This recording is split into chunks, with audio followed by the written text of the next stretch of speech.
ഇന്ന് നമ്മൾ ഡിസ്കസ് ചെയ്യാൻ പോകുന്നത് അസറ്റ് ക്ലാസിഫിക്കേഷൻ, ബാങ്കിങ്ങിൻ്റെ അക്കൗണ്ട്സ് ഓഫ് ബാങ്കിങ് കമ്പനീസിൻ്റെ അസറ്റ് ക്ലാസിഫിക്കേഷൻ എന്ന് പറയുന്ന ടോപ്പിക്കിനെ കുറിച്ചാണ്. എന്തൊക്കെയാണ് അസറ്റ് ക്ലാസിഫിക്കേഷൻ എന്നുള്ളത് നോക്കാം. അതിൻ്റെ കൂടെ തന്നെ ഇൻകം റെക്കഗ്നിഷൻ എന്നുള്ള ടോപ്പിക് കൂടി വരുന്നുണ്ട്. ഏതൊക്കെയാണെന്നുള്ളത് നമുക്ക് നോക്കാം. Asset classification and income recognition. നമുക്ക് എല്ലാവർക്കും അറിയാം, ഒരു ബാങ്കിൻ്റെ ഒരു മേജർ ഇൻകം എന്ന് പറയുന്നത് അവർ കൊടുക്കുന്ന ലോണിൽ നിന്നും കിട്ടുന്ന ഇൻട്രസ്റ്റ് ആണ്. അഡ്വാൻസ് കൊടുക്കുന്ന ലോണ്, അതിൽ നിന്നും കിട്ടുന്ന ഇൻട്രസ്റ്റ് ആണ് ബാങ്കിൻ്റെ മേജർ വരുമാനം. അതുകൂടാണ്ട് അവർ ഇൻവെസ്റ്റ്മെൻറ്റ് നടത്തുന്നു. സോ ഇതൊക്കെയാണ് അവരുടെ മേജറായിട്ട് ഈ പറയുന്ന ബാങ്കിൻ്റെ മേജർ ഇൻകം എന്ന് പറയുന്നത്. സോ സം സർവീസ് ചാർജസ് എല്ലാം അവർ പ്രൊവൈഡ് ചെയ്യുന്നുണ്ട്. ഈ ലോൺ കൊടുക്കുമ്പോൾ എപ്പോഴും അത് റിസ്ക് ഫ്രീ ആണെന്ന് നമുക്ക് പറയാൻ പറ്റില്ല. ഒരു റിസ്ക് അതിനകത്ത് അറ്റാച്ച് ചെയ്തിട്ടുണ്ട് അല്ലേ. എല്ലാവരും തിരിച്ച് കറക്റ്റായിട്ട് പേയ്മെൻറ്റ് ചെയ്യണമെന്ന് നിർബന്ധമില്ല. ചിലവർ ഡിഫോൾട്ട് വരുത്തും. അപ്പോൾ ലോൺ പ്രൊവൈഡ് ചെയ്യുമ്പോഴത്തേക്കും എന്ത് വന്നാലും റിസ്ക് ഉണ്ട്. ഈവൻ ദോ സെക്യൂർഡ് ലോൺ ആണെങ്കിൽ പോലും. So there should be A risk. കാരണം നമ്മൾ ആദ്യമേ പഠിച്ച ഒരു ബാങ്കിങ് കമ്പനിക്ക് നോൺ ബാങ്കിങ് അസറ്റ് കിട്ടിയാൽ പോലും that cannot be held for more than 7 years. That should be realized within 7 years. അത് എന്ത് ചെയ്യണം, 7 വർഷത്തിനുള്ളിൽ തന്നെ അത് റിയലൈസ് ചെയ്തിരിക്കണം, സെയിൽ ചെയ്തിരിക്കണം. അതുകൊണ്ട് തന്നെ റീപേയ്മെൻ്റ് ആണ് അവർക്ക് വേണ്ടത്. ഒരു വസ്തു അറ്റാച്ച് ചെയ്ത് അടച്ചില്ല എന്നുണ്ടെങ്കിൽ അത് അറ്റാച്ച് ചെയ്ത് സ്വന്തമാക്കുക എന്നുള്ളതല്ല ഒരു ബാങ്കിൻ്റെ ലക്ഷ്യം. അങ്ങനെ സ്വന്തമാക്കാൻ പാടില്ല. അതിനുവേണ്ടിയാണ് അങ്ങനെ ഒരു പ്രൊവിഷൻ കൊണ്ടുവന്നേക്കുന്നത്. സോ അപ്പോൾ അവരിൽ നിന്നും എങ്ങനെയെങ്കിലും പേയ്മെൻറ്റ് വാങ്ങിക്കുക. ഇല്ലാന്നുണ്ടെങ്കിൽ എന്ത് പറ്റും, ആ പ്രോപ്പർട്ടി അറ്റാച്ച് ചെയ്തു, ആ പ്രോപ്പർട്ടി എങ്ങനെയെങ്കിലും സെയിൽ ചെയ്യാനുള്ള കാര്യം നോക്കണം. അപ്പോൾ സെയിൽ ചെയ്യുമ്പോൾ അതിൽ നിന്നും പ്രോഫിറ്റ് കിട്ടുകയും വേണം. സോ അതുകൊണ്ട് തന്നെ റിസ്ക് ഉണ്ട്. Even though those advances are based on the security. So അപ്പോൾ സെക്യൂരിറ്റി ഇല്ലെങ്കിലോ ഹൈ റിസ്ക് ആണ്. അവരിൽ നിന്നും ആ കറക്റ്റ് പ്രോംപ്റ്റ് പേയ്മെൻറ്റ് കിട്ടിയില്ല എന്നുണ്ടെങ്കിൽ അത് റിസ്ക് ഇൻവോൾവ് ആണ്. സോ അപ്പോൾ RBI കുറേ ഗൈഡ് ലൈൻസ് വെച്ചിട്ടുണ്ട്.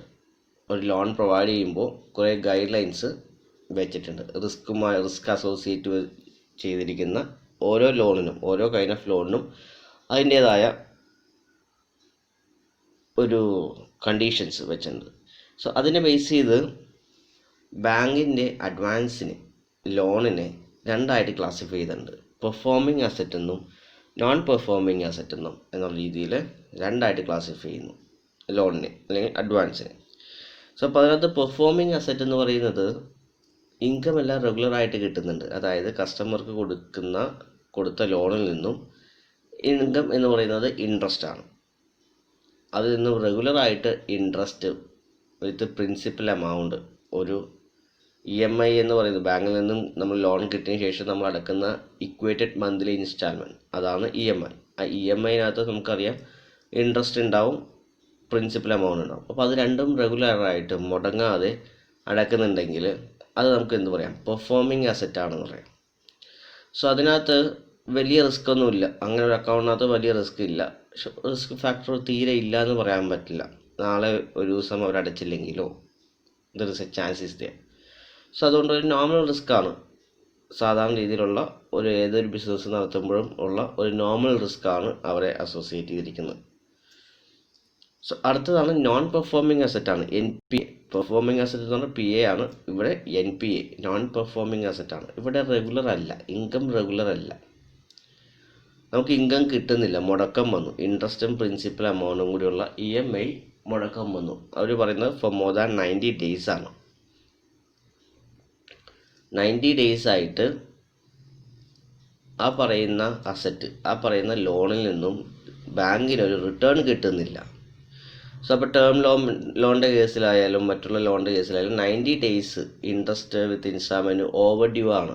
90 ദിവസത്തിൽ കൂടുതലായിട്ട് ഓവർ ഡ്യൂ ആണ്, കാശ് കിട്ടിയിട്ടില്ല 3 മാസമായിട്ട്.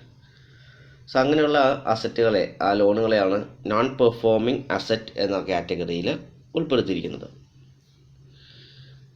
സോ നമുക്ക് നോക്കാം. അപ്പോൾ ഈ പറയുന്ന അസറ്റുകൾക്ക് റിസ്ക് ഉണ്ടെങ്കിൽ നമുക്കറിയാം എപ്പോഴും ബാഡ് ഡെപ്റ്റ്, നമുക്ക് വരാൻ പോകുന്ന നഷ്ടങ്ങളെ മുൻകൂട്ടി കണ്ടുകൊണ്ട് അതിന് നമ്മളൊരു റിസർവായിട്ട് പ്രൊവിഷൻ ക്രിയേറ്റ് ചെയ്യാറുണ്ട്. അപ്പോൾ ബാഡ് ഡെപ്റ്റ് എന്ന് പറയുന്ന റിസ്കിന് മുൻകരുതലെടുക്കുന്നതാണ് പ്രൊവിഷൻ ഫോർ ബാഡ് ഡെപ്റ്റ്സ്. അതേപോലെ തന്നെയാണ് ഇവിടെയും ഒരു ലോണിന് ഇവിടെ അസറ്റുകളാണ് നമുക്ക് ലോൺ, ബാങ്കാണ് നമ്മൾ. അപ്പോൾ അസറ്റിന് എഗെയിൻസ്റ്റ് ആയിട്ട് വരുന്ന റിസ്കുകൾക്ക് നമ്മൾ പ്രൊവിഷൻ മെയിൻറ്റെയിൻ ചെയ്യണം. അപ്പോൾ നമുക്ക് ഓരോ റിസ്ക് ഓഫ് ഫാക്ടറിനെ ബേസ് ചെയ്ത് അസറ്റിനെ തരംതിരിച്ചിട്ടുണ്ട്. ഫസ്റ്റ് സ്റ്റാൻഡേർഡ് അസറ്റ്, നമ്മൾ നേരത്തെ പറഞ്ഞ പെർഫോമിംഗ് അസറ്റാണ് ഈ സ്റ്റാൻഡേർഡ് അസറ്റ് എന്ന് പറയുന്നത്. സോ അപ്പോൾ എന്താണ് ബെനിഫിറ്റ്? നമുക്ക് പ്രത്യേകിച്ച് വലിയ റിസ്കുകളോ കാര്യങ്ങളൊന്നുമില്ല, റെഗുലറായിട്ട് ഇൻകം കിട്ടുന്നുണ്ട്. സോ അപ്പോൾ അതിന് വലിയ രീതിയിലുള്ള ഒരു പ്രൊവിഷൻ മെയിൻറ്റെയിൻ ചെയ്യേണ്ട കാര്യമില്ല, ചെറിയൊരു പ്രൊവിഷൻ മതി. കാരണം നോർമൽ റിസ്ക് അതിനകത്ത് അറ്റാച്ച്ഡ് ആണ്. അതുകൊണ്ട് തന്നെ അപ്പോൾ അത് അതിൽ തന്നെ 3 ആയിട്ടാണ് പ്രൊവിഷൻ മെയിൻറ്റെയിൻ ചെയ്യുന്നത്. Agriculture and small or micro enterprise സെക്ടറിനാണ് ലോൺ കൊടുത്തിരിക്കുന്നതെങ്കിൽ, അഗ്രികൾച്ചർ സെക്ടർ അല്ലെങ്കിൽ മൈക്രോ എൻ്റർപ്രൈസ്, വളരെ ചെറിയ രീതിയിലുള്ള ചെറുകിട ബിസിനസ്സാണ് നമ്മൾ ഉദ്ദേശിക്കുന്നത്, അവർക്കാണ് കൊടുത്തിരിക്കുന്നതെങ്കിൽ അഡ്വാൻസിൻ്റെ 0.25% ആണ് പ്രൊവിഷനായിട്ട് മാറ്റുന്നത്.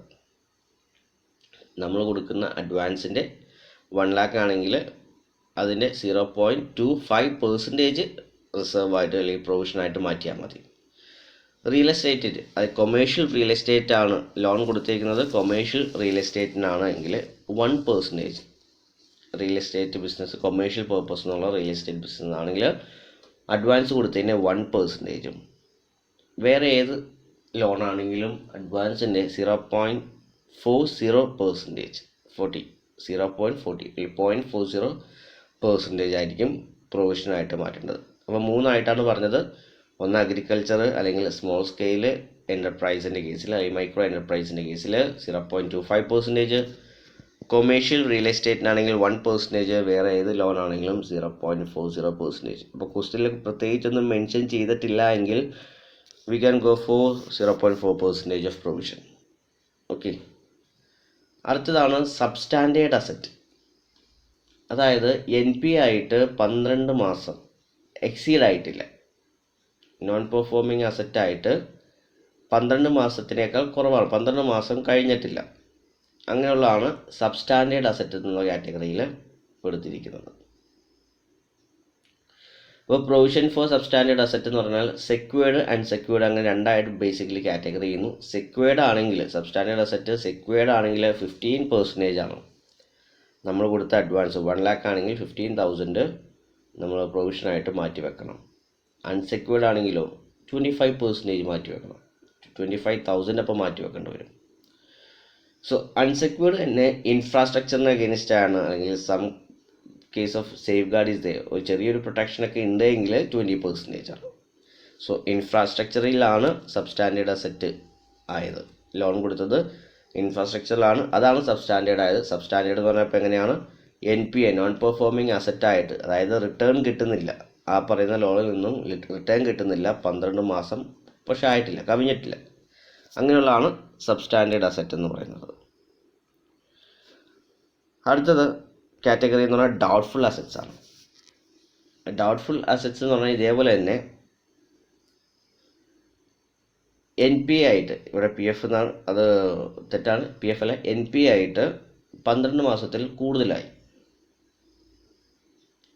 നോൺ പെർഫോമിംഗ് അസറ്റായിട്ട് 12 മാസത്തിൽ കൂടുതലായിട്ടുണ്ടെങ്കിൽ അതിനെ ഡൗട്ട്ഫുൾ അസറ്റ്. 12 മാസത്തിൽ കുറവാണെങ്കിൽ സബ്സ്റ്റാൻഡേർഡ്, 12 മാസത്തിൽ കൂടുതലാണെങ്കിൽ ഡൗട്ട്ഫുൾ അസറ്റാണ്. സോ അവിടെയും സെക്വേർഡ് അൺസെക്വേർഡ് എന്നുള്ള രീതിയിൽ തരംതിരിച്ചിട്ടുണ്ട്. അൺസെക്വേർഡ് ആണെങ്കിൽ ഡൗട്ട്ഫുൾ അസറ്റിൻ്റെ അൺസെക്വേർഡ് പോർഷൻ ആണെങ്കിൽ 100% പ്രൊവിഷൻ. 1 lakh ആണ് നമ്മൾ ലോണായിട്ട് കൊടുക്കുന്നതെങ്കിൽ 1 lakh പ്രൊവിഷനായിട്ട് മാറ്റണം അൺസെക്വേർഡ് ആണെങ്കിൽ.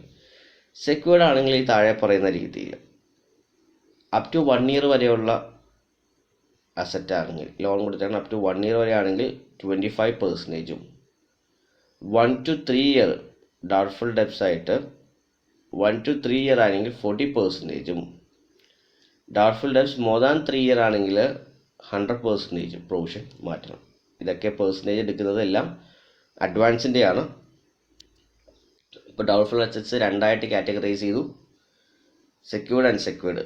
അൺസെക്യൂർഡ് ആണെങ്കിൽ 100%, secured up to 1 year 25, 1 to 3 year, between 1 to 3 year ആണെങ്കിൽ 40%, മോർ ദാൻ 3 year ആണെങ്കിൽ 100%.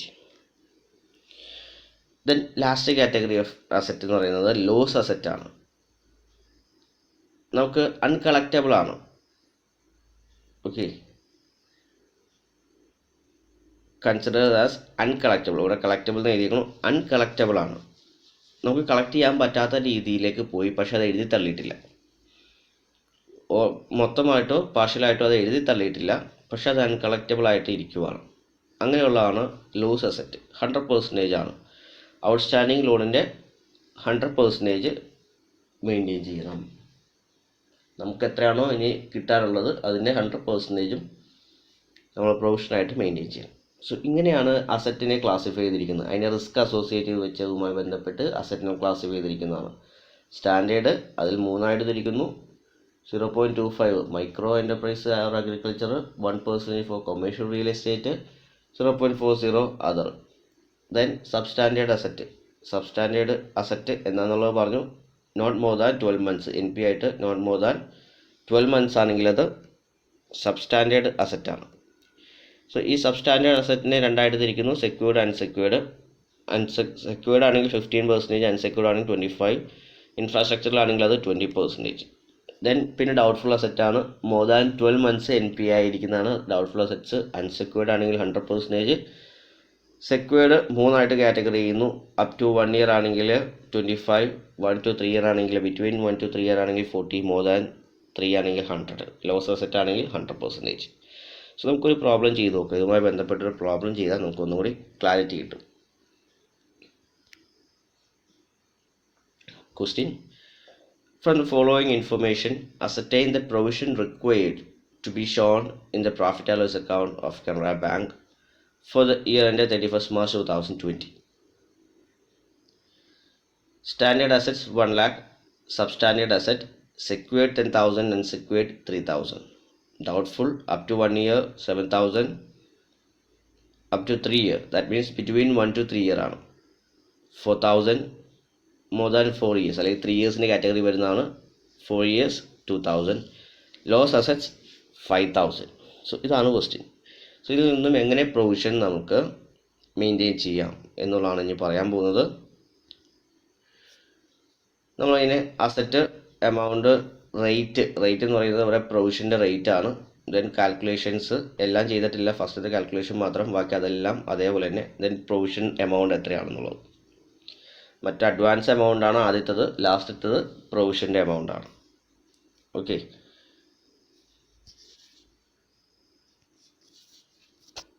നമുക്ക് ഈ കോളം എന്ന് പറയുന്നത് പ്രൊവിഷൻ്റെയും, നമ്മളിപ്പോൾ ഈ കാണിച്ചിരിക്കുന്ന കോളംസ് ഇത്രയും, ഇതൊക്കെ ഈ പറയുന്ന അഡ്വാൻസ് നമ്മൾ കൊടുത്ത ലോണുകളാണ്. ഇത് വരുന്നതാണെങ്കിൽ നമ്മളുടെ പ്രൊവിഷൻ നമ്മൾ മെയിൻറ്റെയിൻ ചെയ്യുന്ന, എത്രയാണ് പ്രൊവിഷൻ മെയിൻറ്റെയിൻ ചെയ്യുന്നത് എന്നുള്ളതാണ് അതിനകത്ത് പറയുന്നത്.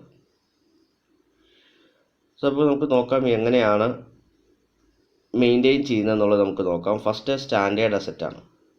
സ്റ്റാൻഡേർഡ് അസറ്റിനകത്ത് 1 lakh ആണ് സ്റ്റാൻഡേർഡ് അസറ്റ് കൊടുത്തിരിക്കുന്നത്. അപ്പോൾ സ്റ്റാൻഡേർഡ് അസറ്റ് 1 lakh ആയതുകൊണ്ട് അതിനകത്ത് പ്രത്യേകിച്ച് പറഞ്ഞിട്ടില്ല മൈക്രോ ഫിനാൻസ് ആണോ അല്ലെങ്കിൽ കൊമേഴ്ഷ്യൽ റിയൽ എസ്റ്റേറ്റ് ആണോ എന്ന് പറഞ്ഞിട്ടില്ല. അതുകൊണ്ട് തന്നെ നമ്മൾ 0.40% അല്ലെങ്കിൽ 0.40% ആണ് റേറ്റ്. സോ അത് കണ്ടുപിടിക്കുന്നു. അഡ്വാൻസിൻ്റെ 1 lakh ഇൻറ്റു 0.4%, 0.4 ഡിവൈഡഡ് ബൈ 100, നമുക്ക് കിട്ടുന്നത് 400 ആണ് പ്രൊവിഷൻ. സ്റ്റാൻഡേർഡ് അസറ്റുമായി ബന്ധപ്പെട്ട് 1 lakh കൊടുത്തപ്പോൾ 400 രൂപ പ്രൊവിഷൻ വെച്ചാൽ മതിയായിരുന്നു. അപ്പോൾ സബ്സ്റ്റാൻഡേർഡ് അസറ്റ് സെക്യൂർഡ് 10,000 ആണ്, അത് 15% ആണ്. 1,500 പ്രൊവിഷൻ സെയിം പാറ്റേണിൽ, അതായത് 10,000 ഇൻറ്റു 15 ഡിവൈഡഡ് ബൈ 100. അൺസെക്യൂർഡ് ആണെങ്കിൽ 25% ആണ്, അത് 3,000 ആണ് അഡ്വാൻസ് എമൗണ്ട്, 750 പ്രൊവിഷനായിട്ട് മാറ്റണം. അതേപോലെ ഡൗട്ട്ഫുൾ അസറ്റ്സിൽ അപ് ടു 1 year ആണെങ്കിൽ 7,000, 25% പ്രൊവിഷൻ മാറ്റി വെക്കേണ്ട എമൗണ്ട് 1,750. കാൽക്കുലേഷൻ എല്ലാം സെയിം തന്നെ, 7,000 ഇൻറ്റു 25 ഡിവൈഡഡ് ബൈ 100 ആണ്. ദെൻ ബിറ്റ്വീൻ 1 to 3 year ആണെങ്കിൽ 4,000 ആണ് അഡ്വാൻസ് കൊടുത്തത്. ആ രീതിയിൽ 40% ആണ് അതിനകത്ത് പ്രൊവിഷൻ മെയിൻറ്റെയിൻ ചെയ്യേണ്ടത്. അങ്ങനെയാണെങ്കിൽ 1,600 ആണ് provision amount. More than 3 year കാറ്റഗറിയിൽ 4 year വന്നിട്ടുണ്ട്. 2000 ആണ് എമൗണ്ട് കൊടുത്തിരിക്കുന്നത്, 100 ആണ് റേറ്റ്, അപ്പോൾ 2000 തന്നെ. ലോസ് അസറ്റ് ഡൗട്ട്ഫുള്ളിനകത്ത് അൺസെക്യൂർഡ് പോർഷൻ ഒന്നും ഇല്ല, പ്രത്യേകിച്ച് മെൻഷൻ ചെയ്തിട്ടില്ല, അപ്പോൾ അതുകൊണ്ട് സെക്യൂർഡ് ആണെന്നാണ് നമ്മളിവിടെ അസ്യൂം ചെയ്യുന്നത്. ലോസ് അസറ്റ് എന്ന് പറയുന്നത് 5000 ആണ്, അത് 100% തന്നെ മെയിൻറ്റെയിൻ ചെയ്യുക. റിമൈനിങ് അത്രയൊന്നും വേണ്ടില്ല, അപ്പോൾ 100% തന്നെ മെയിൻറ്റെയിൻ ചെയ്യുക 5000. സോ അപ്പോൾ നമ്മൾ ടോട്ടൽ പ്രൊവിഷൻ ഈ പറയുന്ന ലോണുകൾക്കെല്ലാം കൂടി നമ്മൾ ടോട്ടൽ പ്രൊവിഷനായിട്ട് മെയിൻറ്റെയിൻ ചെയ്യേണ്ടി വരുന്നത് 13,000 ആണ്.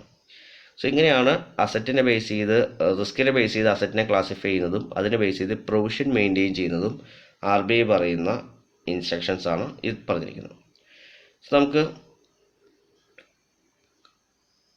ക്ലാസ് വൈൻഡപ്പ് ചെയ്യാം. ഏകദേശം നിങ്ങൾക്ക് ടോപ്പിക്ക് കിട്ടിയെന്ന് വിചാരിക്കുന്നു. അടുത്ത ദിവസം വേറെ ടോപ്പിക്കായിട്ട് പോകും. Thank you.